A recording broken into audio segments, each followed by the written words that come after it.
Do you know, we can make Adobe Premiere Pro user interface color lighter for better viewing experience. In this tutorial, learn how to make Adobe Premiere Pro user interface color lighter. Let's get started. Click Edit. Preferences. Appearance.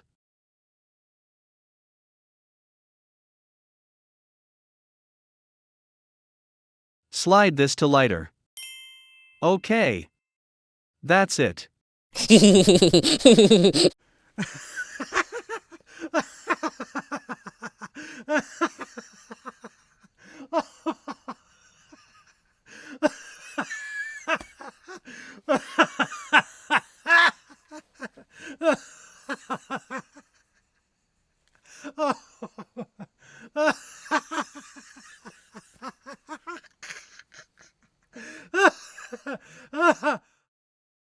Thanks for watching.